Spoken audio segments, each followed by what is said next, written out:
তেতিয়াহে তাক মানে ইণ্টাৰভিউত গ'লে লাইনত সোমাবলৈ দিব, দৌৰিবলৈ দিব, দৌৰিব পাৰিব।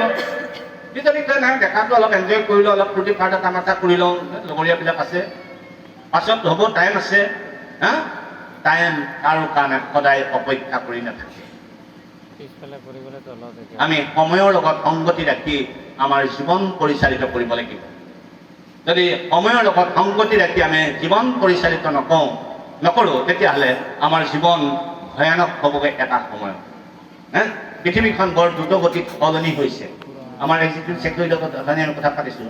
পৃথিৱীখন এখন গ্ল'বেল ভিলেজ হৈ পৰিছে, গাঁও হৈ পৰিছে, এখন গাঁৱলৈ পৰিণত হৈছে। আজি আমি আমেৰিকালৈ যাব নালাগে, তাৰ মানুহৰ লিভিং ষ্টেণ্ডাৰ্ডটো আমি চাবলৈ যাব নালাগে, আমি আমাৰ হাততে চাব বিচাৰোঁ। আমি হাততেই দেখি পাওঁ তেওঁলোকৰ লিভিং ষ্টাইল, আৰু সেই লিভিং ষ্টাইলৰ লগত আমাৰ লিভিং ষ্টাইল আজি মিলাবলৈ আমি গৈ আছোঁ। আৰু তেতিয়া আমাৰ কিমান কষ্ট হৈছে জীৱন যাপন কৰিব পৰা। সেই ডেকা মানুহ লোকে লিখা সুবাৰ্তা 15 অধ্যায়, কলিকলচন, আমি বহুতবাৰ চানডে স্কুলত কাহিনীটো শিকিছোঁ, মুখস্থ কৰিছোঁ অপব্য পুত্ৰৰ কথাটো।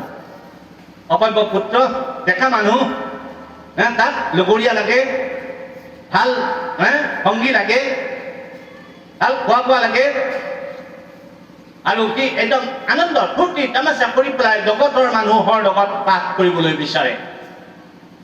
সি বাপেকৰ লগত থাকিবলৈ নিবিচাৰে, অনুশাসন ভাল নাপায়, বাপেকৰ মাকৰ কথা শাসন ভাল নাপায়। সি বিচাৰে স্বাধীনতা, সি বিচাৰে এনজয়মেণ্ট, আনন্দ, সুখ, অভিলাষ। আৰু সেইকাৰণে এই এদিন বাপেকক কৈছে, বাবা মোৰ সম্পত্তি ভাগ যিটো পৰে মোক দি দিয়া। বৰ সুন্দৰ ডিমাণ্ড, সুন্দৰভাৱে আহি পেলাই ডিমাণ্ডটো কৰিছে।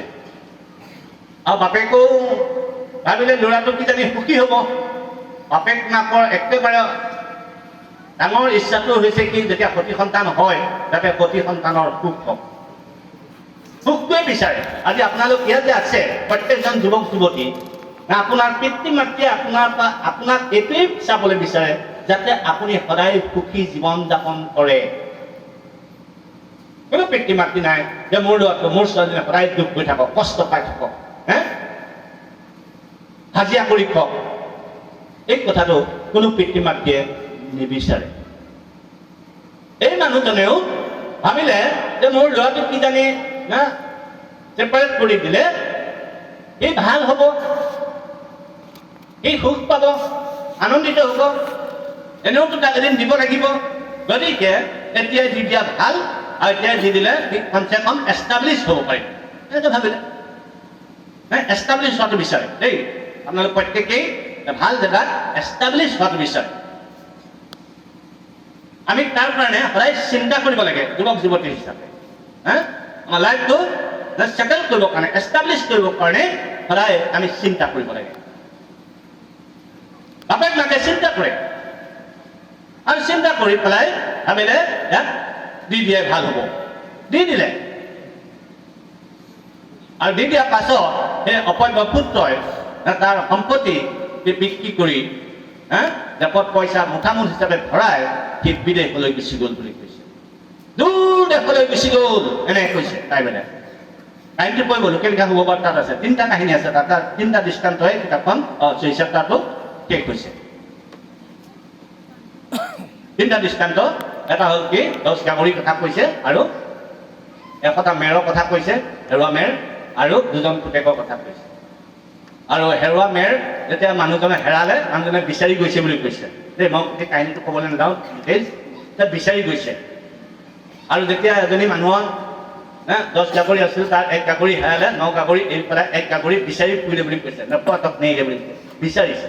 কিন্তু এজন মানুহৰ 2জন ল'ৰা আছিলে, 2জন ল'ৰা, এজন ল'ৰা যেতিয়া গুচি গ'ল বিচাৰি যোৱা নাই বুলি কৈছে, নাই বিচৰা। বাপেকে ল'ৰা পাছে পাছে ঘূৰি কান্দি ফুৰা নাই, ক'ত গ'ল মোৰ ল'ৰাটো, কি হ'ল মোৰ ল'ৰাটো, বাপেকে কান্দি কান্দি বিচাৰি ফুৰাগে নাই। কিন্তু বাপেকে এটা ডাঙৰ এক্সপেক্টেশ্যন, বাপেক মাকৰ আশাবিলাক, এদিন মোৰ ল'ৰা, এদিন মোৰ ছোৱালী ভাল হ'ব, that expectation every parents had. প্ৰত্যেক পৰিয়ালৰ, প্ৰত্যেক পিতৃ মাতৃ মাতৃৰ এটা আকাংক্ষা আশা আছে যে মোৰ ল'ৰা মোৰ ছোৱালী এদিন ভাল হ'ব, তাৰ অপেক্ষা কৰি থাকে। আৰু জানে বিচাৰি গ'লেও কাম নহ'ব, এটা তাৰ সকলো আছে, সি অভিলাষত আছে, সি মদ্যপান কৰি নিচাগ্ৰস্ত হৈ পেলাই ঘূৰি ফুৰিছে, তাক যিমান বুজালেও আৰু নুবুজিব। মদ খোৱা মানুহটা চাবচোন, যেতিয়া একদম নিচা হৈ থাকিব বুজাব, নিচা হোৱা সময়ত শিকিব মই কাইলৈ এৰিম ভাই, মই এইবিলাক টোটেলি এৰি দিম আৰু এনেকৈ ক'ব। তাৰপিছত নিচা খতম হোৱাৰ পাছত সি আকৌ পাছদিনা দেখিবা খাই বৈ টং হৈ আহিছে। সি সিদ্ধান্ত লৈছিলে মই নাখাওঁ আৰু চিন্তা নকৰিব, এৰি দিম বুলি কয়, কিন্তু নেক্সট মুভমেণ্টতে খাই দিয়ে। চেঞ্জ নহয় মানুহ, এই ৰুটেড হৈ গ'ল, মানে শিপাই গ'ল সেই বেয়া বস্তু। আৰু এতিয়া এই অপব্যপুত্ৰ পাছত গ'লেও যে কামত নাহিব, যিহেতু তাৰ হাতত অজস্ৰ টকা আছে, যেতিয়ালৈকে সেই টকা পইচা শেষ নহয়, সি যে ঘূৰি নাহে, সি যে ভাল নহ'ব, বাপেক নিশ্চিত বাপেকে কান্দি কান্দি বিচাৰি পোৱা নাই, কিন্তু এক্সপেক্টেশ্যন আছে, আশীৰ্বাদ আছে, প্ৰাৰ্থনা আছে। প্ৰত্যেকজন সন্তানৰ কাৰণে পিতৃ মাতৃৰ প্ৰাৰ্থনা আছে। প্ৰিয়সকল, আপুনি জানেনে আপোনাৰ কাৰণে আপোনাৰ মা দেউতাই প্ৰাৰ্থনা কৰে, আশা কৰে, হাবিয়া কৰে। সেই হাবিয়া পিতৃ মাতৃৰ কাৰণে নহয়, পিতৃ মাতৃয়ে কিবা এটা ধন টকা পইচা পায় পিতৃ মাতৃয়ে এনজয় কৰিব, সেইটো নহয়। যে ল'ৰা ছোৱালী ভাল হৈ পেলাই তেওঁবিলাক সুখী হৈ তেওঁবিলাকে আনন্দিত হৈ থাকিব, সেই সুখটো চাবলৈ পিতৃ মাতৃয়ে আশা কৰে, প্ৰাৰ্থনা কৰে। সেইটো হ'ল পিতৃ মাতৃৰ প্ৰাৰ্থনা। এই মানুহজনেও সেইটোৱে কৰি আছে, বিচাৰি যোৱা নাই এতিয়া, not going after him। কি কাৰণে বিচাৰি যোৱা নাই? যে এই ল'ৰাজন ভাল হোৱা আশা নাই, কাৰণ সি ৰেবেলিয়াছ, বিদ্ৰোহী, বাপেক মাকৰ অনুশাসন ভাল নোপোৱা, বাপেকৰ সম্পত্তি ভাল পোৱা, বাপেকে যিবিলাক সম্পত্তি আছিলে মাটি বাৰী বৰ ভাল পায়, লাগে মোক, কিন্তু বাপেকৰ উপদেশ, বাপেকৰ শিক্ষা, বাপেকৰ অনুশাসন ভাল নাপায়, নালাগে। বাপেক মাকে কিনি দিয়া মোবাইলটো ভাল, মোবাইলটো লাগে, কিন্তু মোবাইলটো সদায় চলাই নাথাকিবা দেই বেটা বেটি, বৰ বেয়া পায়, সদায় মোবাইলৰ কথা কৈ থাকে, চালা নচলাবা, নকৰিবা, নচুবা, মোবাইল টিপি থাকা, এই কথাটো সদায় কৈ থাকে। এই উপদেশটো বেয়া পায়, এই উপদেশটো বেয়া পায়, কিন্তু মোবাইলটো ভাল পায়, লাগে পাপা, মোৰ পাপা বৰ ভাল, কিনি আনি দিয়ে। That is the difference. এই ল'ৰাটো তেনেকুৱা, বাপেকৰ সম্পত্তি লাগে, বাপেকৰ উপদেশ, বাপেকৰ আৰ্হি, বাপেকৰ পৰামৰ্শ, সেই সকলোবিলাক নালাগে, মই গুচি যাম, বেলেগ দেশত থাকিমগৈ, মোৰ বন্ধু বান্ধৱীৰ লগত থাকিম, ৰং ৰহস্য কৰিম। হাতত টকা থকালৈকে মানুহৰ অভাৱ নাই, এতিয়া একদম পকেটত ফুল অফ মানি, পইচা ফুল হৈ আছে, বন্ধুৰ অভাৱ নাই, বান্ধৱীৰ অভাৱ নাই। তেনেকুৱা বন্ধু বান্ধৱী লাগে, দূৰ দেশলৈ যিমানেই নাযাওক কিয় তাতো বন্ধু বান্ধৱীৰ অভাৱ নাই, তাতো পাব। সেই ল'ৰাজনে পাইছে তাতো, আৰু তাতো বন্ধু বান্ধৱীৰ লগত গোটেই টকা পইচা একদম খৰচ কৰি আছে, এনজয় কৰি আছে। সেই তাৰ দেশৰ মানুহবিলাকে কৈছে, ডেকা ল'ৰাবিলাকে কৈছে, এই ভাই তই আছামৰ পৰা আহিছ যদি ভয় নকৰিবি, আমি আছো তোৰ লগত, তোক যদি ইয়াত কোনোবাই কিবা কয় আমাক কবি, আমি চাই যাম, এনেকৈ কৈছে। এইবিলাক খাবলৈ পাইছে নহয়, পইচা আছে, একদম আছামৰ পৰা গৈছে যে একদম পুৰা বুকু ফুটাই ঘূৰি ফুৰিছে, পইচা আছে ভাই, বেলেগ দেশত একদম ধুনীয়াকে ফিটফাট ঘূৰি ফুৰিছে, গৈ আছে দিন। পইচা কিমান থাকিব, ইনপুট নহ'লে আউটপুট হৈ থাকিলে বস্তু থাকিব জানো? একাউণ্টত যদি পইচা আহি সোমাই নাথাকে, যদি একাউণ্টৰ পৰা সদায় ওলাই থাকে, থাকিব জানো? নাথাকে, এদিন একাউণ্ট খালী হ'ব, পকেট খালী হৈছেগে, খালী হৈ নাইকিয়া হ'লগে। এতিয়া কাৰোবাক বিচাৰে সেই বন্ধুবিলাকক, যিবিলাকে কৈছে এই চিন্তা নকৰিবি বুলি কৈছিলে, তেওঁবিলাকক কৈছে এই ভাই মোৰ পইচা আজি একেবাৰে নাই, দেচোন 10 টকা এটা, এই ক'ত আছে মোৰ পইচা? আছাম পৰা আহিছে, মই পইচা বিচাৰ, মোৰে পইচা নাই, এনেকৈ কৈ দিব। কাম বিচাৰি যায় কাৰোবাৰ ঘৰত, ক'ব অফিচত যায় কাম বিচাৰি, ক'ৰ পৰা আহিছোঁ, আমুকৰ পৰা আহিছোঁ, নাই কাম নাই। সেই দেশতো অকাল হৈছে এতিয়া, তাতেই মানুহৰ কাম নাইকিয়া হৈছে, সংস্থাপন নাইকিয়া হৈছে। আৰু এই বিদেশী মানুহ গৈ পেলাই তাত ক'ত কাম পাব? লোকেলবিলাকেই কাম পোৱা নাইকিয়া, তাত কাম নাই, বিচাৰি ফুৰিছে কাম, চাকৰি বিচাৰি ফুৰিছে, চাকৰি বিচাৰি ফুৰিছে। লোকেলবিলাকে চাকৰি পোৱা নাই, লোকেলবিলাকে ক'ত চাকৰি পাব? ঠিক নাপায়। তাৰ উপায় নাই, ঘূৰোতে ঘূৰোতে তাৰ চেণ্ডেলৰ ফিটা ছিগি গ'ল, সুদা ভৰিয়ে ঘূৰি ফুৰিছে বেচেৰা। তাৰ কাপোৰ কানি ধুবলৈ চাবোন তাবোন নাইকিয়া হ'ল, কাপোৰ ফাটি গ'লগে, ফটা কাপোৰে বিচাৰি ঘূৰি ফুৰিছে। লাষ্টত গৈ এঘৰ মানুহত সোমাইছে, কৈছে আপোনাৰ ঘৰত কিবা কাম পাম নেকি? সি বেচেৰাই গাহৰি পুহিছিলে, গাহৰি ফাৰ্ম আছিলে তাৰ, আৰু কৈছে মোৰ ঘৰত এটা চাকৰি আছে। সি যেতিয়া আছে বুলি কৈছে বৰ ভাল লাগিছে চাগে প্ৰথম অৱস্থাত। চাকৰিটো কি এতিয়া যে সুধিলে যে মোৰ গাহৰি ফাৰ্ম আছে আৰু তাত কাম কৰিব লাগিব। মই কৰিম, গাহৰি ফাৰ্মতে কৰি দিম, একো নাই, দৰমহা কথা যেতিয়া আহি গ'ল, তেতিয়া দৰমহা কৈছে তুমি দৰমহা নাপাবা, বিনা দৰমহাত তুমি তাত কৰিব লাগিব। খোৱা বোৱা থকা মেলা কি হ'ব সেইটো সুধিছে। থকা মেলাটো গাহৰি যি চেড আছে, চেড আছে, থালি আছে, তাত আছে, তুমি তাত থাকিবা। খোৱাটো গাহৰিয়ে যিবিলাক খায় সেইটো খাবা, এইটো ভয়ানক জব। তাৰ চেলাৰী, তাৰ থকা মেলা ব্যৱস্থা, এই সকলোবিলাক যেতিয়া সি কেলকুলেট কৰি চাইছে, আৰু যেতিয়া সি জইন কৰিলে, ইভেন সেই সকলোবিলাক চৰ্ত জানিও সি জইন কৰিলে। জইন কৰাৰ পাছত যেতিয়া প্ৰথম দিনা সি যেতিয়া জইন কৰি পেলাই খাদ্য আৰম্ভ কৰিছে, যেতিয়া ভোকাটো হৈছে, যেতিয়া খাদ্য খাইছে, তেতিয়া ইয়াত হৈছে তাৰ চিন্তা হৈছে, অ' মাই গড, মোৰ বাবাৰ ঘৰত কিমান সম্পত্তি আছে, কিমান মানুহে কাম কৰি আছে, কিমান লেবাৰবিলাক আছে, তেওঁবিলাকে মোতকৈ কিমান ভালে আছে, খাই বৈ আৰামত থাকে। মোৰ বাবাই তেওঁবিলাকক গালিও নিদিয়ে।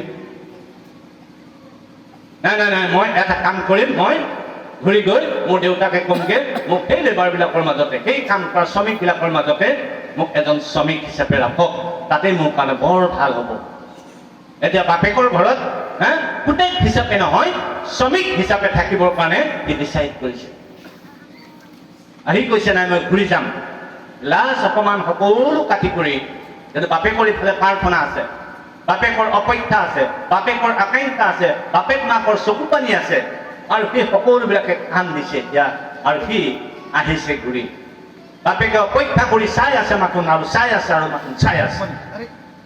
আৰু যেতিয়া দূৰতে তাৰ পিতেকক দেখিলে, প্ৰথমতে বাপেকে লক্ষ্য কৰিছে তাৰ কাপোৰ, লক্ষ্য কৰিছে তাৰ ভৰিলৈ আগতে যি চামৰাৰ জোতা চিকচিকাই থাকে,